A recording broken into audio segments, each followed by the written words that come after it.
ஓம் சாந்தி. குரூப்பில் உள்ள அத்தனை மகான் ஆத்மாக்களுக்கும் தேவாத்மாக்களுக்கும் இனிய பிரம்மாவின் பகல் வணக்கம் சொல்லிக்கலாம், இரவு வணக்கம் சொல்லிக்கலாம், என்ன வேணாலும் சொல்லிக்கலாம். நமக்கு எப்பொழுதுமே அமிர்த வேலை தான். இந்த சங்கமிகமே அமிர்த வேலை. குறிப்பாக காலையில் 2 to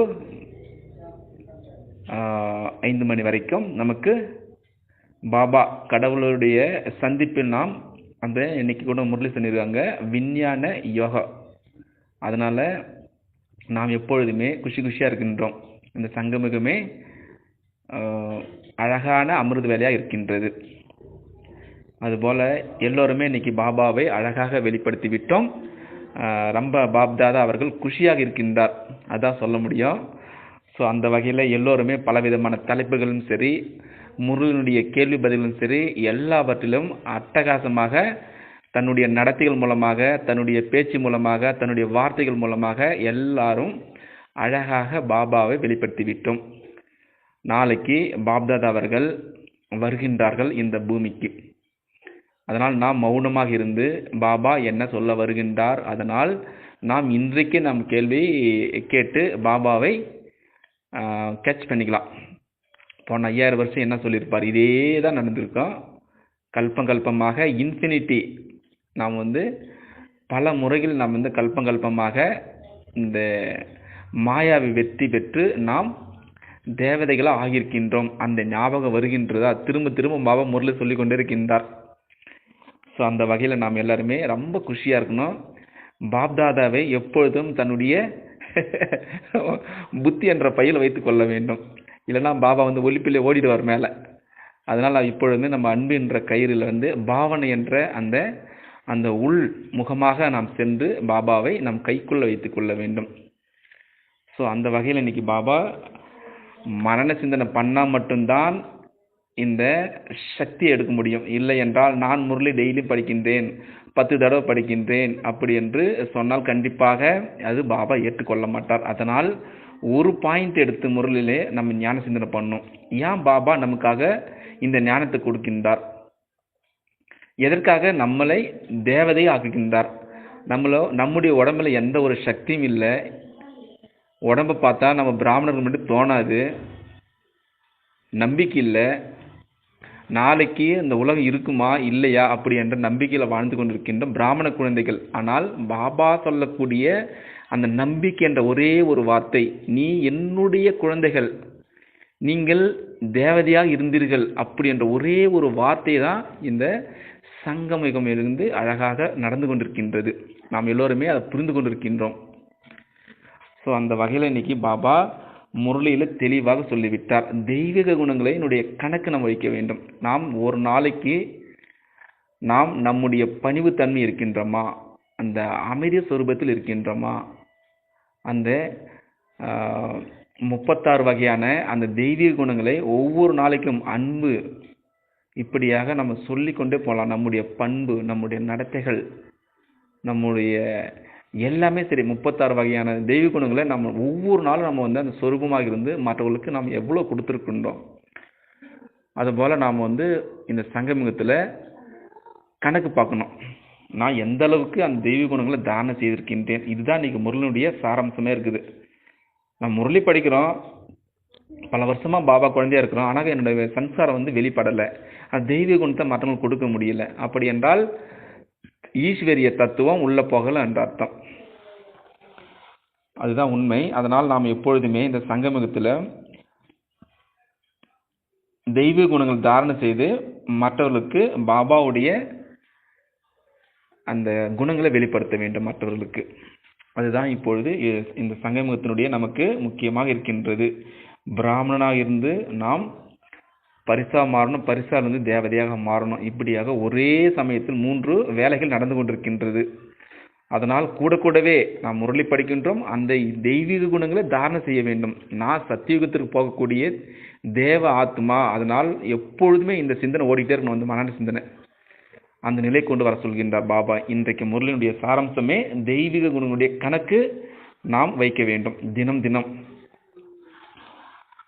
அதுதான் இப்பொழுது இந்த சங்கமத்தினுடைய மிக முக்கியமாக இருக்கின்றது.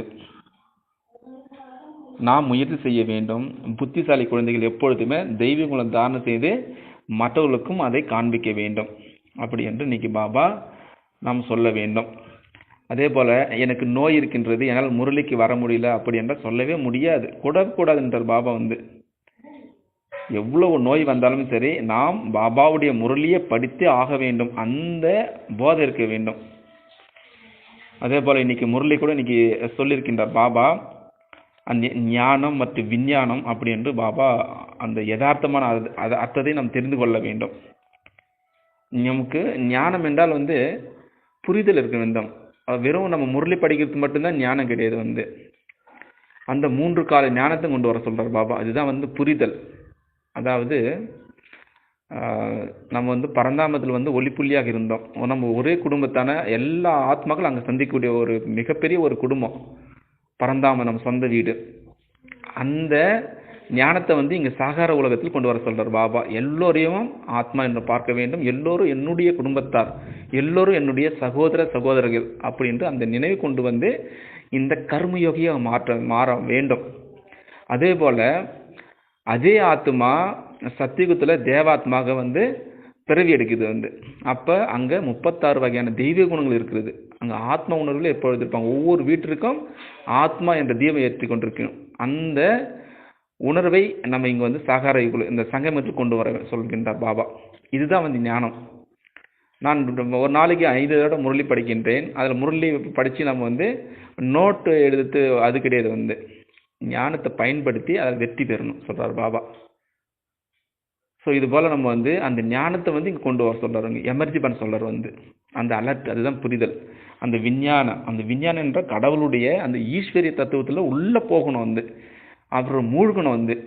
உதாரணமாக நம்ம சொல்லலாம், ஒரு பால் இருக்குது, அந்த பொருளை நன்றாக யார் உள்ளுக்குள்ள ஆழத்தில் அதை ஆராய்ச்சி பண்ணுறாங்களோ அவங்க தான் விஞ்ஞானம். யார் கடவுள் கூட முழுவதுமாக அவருடைய அன்பிலுடைய கட்டுப்பாட்டில் இருந்து மூழ்கி இருக்கின்றாரோ அவர்கள் தான் என்னன்னு சொல்லுவாங்க, விஞ்ஞானம் சொல்லுவாங்க. இது இன்னைக்கு பாபா அந்த துவாபர பகவத்கீதையில் எழுதப்பட்டுள்ள அந்த விஞ்ஞான யோகம் அதாவது 7வது சாப்டர் அத்தியாயம் 7வது சாப்டர் இன்னைக்கு மேற்கோள் காட்டிருக்கின்றார். அதில் 30 ஸ்லோகம் இருக்கும். அதில் அந்த பகவத்கீதையில் அந்த 7வது சாப்டரில் சொல்லியிருப்பாங்க, அந்த அஞ்ஞானம் என்றால் என்ன, அஞ்ஞானி என்றால் என்ன, ஞானி என்றால் என்ன, விஞ்ஞானி என்றால் என்ன சொல்லியிருப்பாங்க. அதில் என்னன்னா, யார் ஒரு உதாரணம் சொல்லலாம், யார் ஒரு பாலை காதால் கேட்கின்றார்களோ அவர்கள் அஞ்ஞானின்னு சொல்லியிருப்பாங்க. அதில் அதே போல் அதே பாலை பார்க்கின்றவன் ஞானின்னு சொல்லுவாங்க. அதே பாலை யார் ருசியோடு இருக்கிறாங்களோ அவர்கள் விஞ்ஞானம் சொல்லுவாங்க.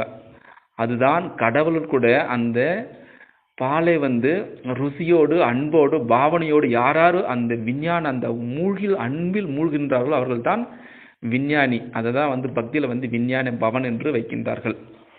அதில் 30 ஸ்லோகன் இருக்குது அந்த பகவத்கீதையில், லௌகிக பகவத்கீதையில். அதில் 4 விதமான மக்கள் இருக்கின்றார்கள். அதாவது துயரமாக இருக்கக்கூடிய ஆத்மாக்கள் கடவுளை அடைய வேண்டும் என்று நினைக்கின்றார்கள்.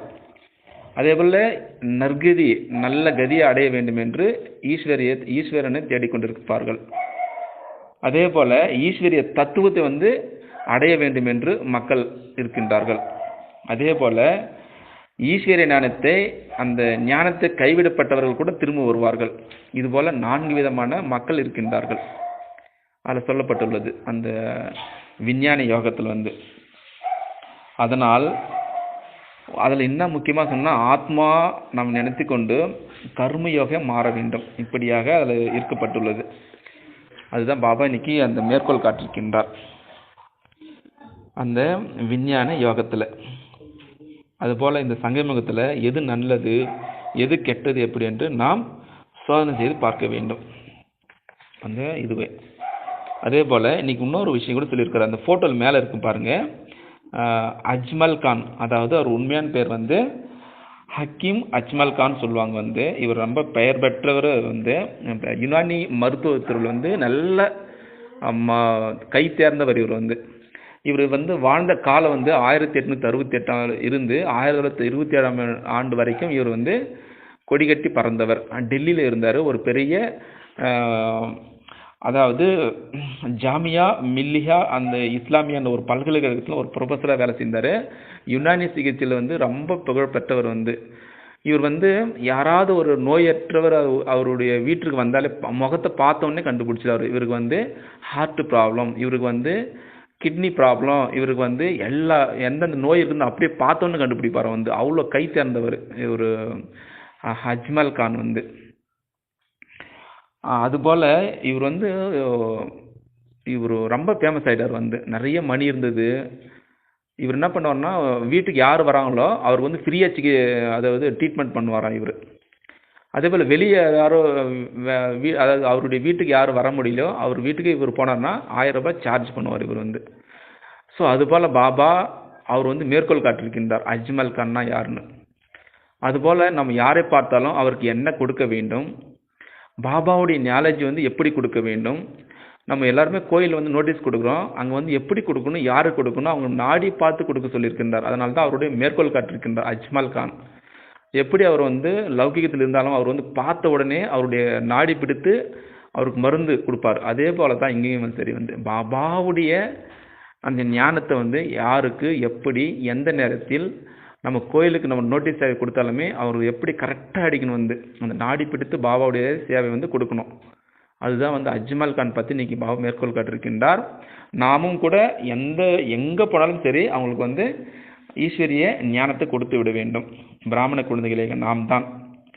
அதனால் நாம் எப்பொழுதும் அஜ்மல் கான் போர் நாம் இருந்து ஒரு பெரிய மாஸ்டர் வைத்தியராக புகழ் பெற வேண்டும் என்று பாபா அவர்களை மேற்கோள் காட்டிருக்கின்றார். அதே போல் இன்னைக்கு பாபா நிறைய விஷயம் சொல்லியிருக்கின்றார். அந்த கருணை என்ற ஒரு உள்ள இருக்கு நமக்கு எப்படி பாபா கருணை உள்ளமாக இருந்து மற்றவர்களுக்கு அன்பை கொடுக்கின்றார். அதே போல் நாமும் கூட நம்முடைய கண்களிலிருந்து அந்த கருணை உள்ளம் அப்படி என்று எல்லோருக்கும் கொடுக்க வேண்டும். அந்த ஞானத்தை அந்த ஆசீர்வாதங்கள் சரி எல்லோரும் நம் முன்னாடி யார் வந்தாலும் சரி மன ஆசைகளை பூர்த்தி செய்ய வேண்டும். அது ஒரு வார்த்தை இருந்தாலும் சரி அவர் மன ஆசை பூர்த்தி செய்திட வேண்டும். அதுபோல் இன்னைக்கு விதவிதமான மேற்கோள் காட்டி நீங்கள் எல்லோரும் தேவதைகளாக இருப்பீர்கள் அப்படி என்று பாபா புரிய வைத்து விட்டார். அதனால் நாம் எப்பொழுதுமே சரி எது நல்லது எது கெட்டது அப்படி என்று புரிந்து கொண்டு பாபாவிடம் மட்டுமே சம்பந்தம் வைக்க வேண்டும். அந்த நிலை கொண்டு வர சொல்கின்றார். எந்தவித கவலையும் இருக்கக்கூடாது. எப்படி டபுள் லைட் பரிசா இருக்கின்றோ அதுபோல கொண்டு வர சொல்லிவிட்டார். எந்த ஒரு பிரச்சனைனாலும் பாபாவிடம் ஒப்படைத்து விட்டு நாம் எப்பொழுதும் முன்னேறி கொண்டே செல்ல வேண்டும். இன்னைக்கு வரதானத்தில் அழகா சொல்லியிருப்பார் பாபாவிடம் மட்டும்தான் சம்பந்தம் இருக்கணும், வேற யாரிடம் வைக்கக்கூடாது. அதே போல சுலோகல்ல சொல்லியிருப்பார் இன்னைக்கு நம்முடைய எண்ணத்துல எந்த ஒரு தேகதானுடைய கவர்ச்சியில் போனாலுமே சரி கண்டிப்பாக பாபாவுக்கு துரோகம் செய்து விட்டோம் என்று சொல்லலாம். ஏன்னா பாபா அவர் தேர்ந்தெடுக்கின்றார் இந்த சங்கமுகத்தில். அவருக்காக தான் நாம் கடமைப்பட்டிருக்கிறோம். எந்த ஒரு சேவை இருந்தாலும் சரி எந்த ஒரு தேகதாருடைய கவர்ச்சிக்கு போகக்கூடாது என்று தெளிவாக சொல்லிவிட்டார். ஸோ அந்த வகையில் நாம் அதே போல் சேவை செய்து மற்றவர்களுக்கும் ஒரு ஊக்கத்தையும் உற்சாகத்தையும் கொடுத்து கொண்டு இருப்பேன் சங்கமுகம் முடிகிற வரைக்கும். சரிதானே? எல்லா சேவாதாரி குழந்தைகளுக்கும் எல்லா மகானாத்மாக்களுக்கும் எல்லா தேவதை ஆத்மாக்களுக்கும் இனிய இரவு வணக்கம். நாளை காலை பாப்தாதா 2 மணிக்கு வந்து விடுவார் நம்முடைய மனம் என்ற சிம்மாசனத்தில். அதனால் நாம் மௌனமாக இருந்து நாளைக்கு பாப்தாதை அவர்களை ஆவாகனம் செய்யலாம். அவருடைய அன்பு மடியில் நாம் அன்பில் அந்த விஞ்ஞான அந்த ரூபத்தில் அந்த விஞ்ஞானியாக நாம் பாபாவுடன் அவருடைய எல்லா சம்பந்தங்களும் வைத்து நாளை காலை அமிர்த வேளையில் நல்ல சக்திசாலியாக இருந்து மாஸ்டர் வள்ளலாக இருந்து மாஸ்டர் கருணை கடலாக இருந்து இந்த உலகம் முழுவதும் பாபாவுடைய சக்தியில் கொடுக்கலாம். சரிதானே?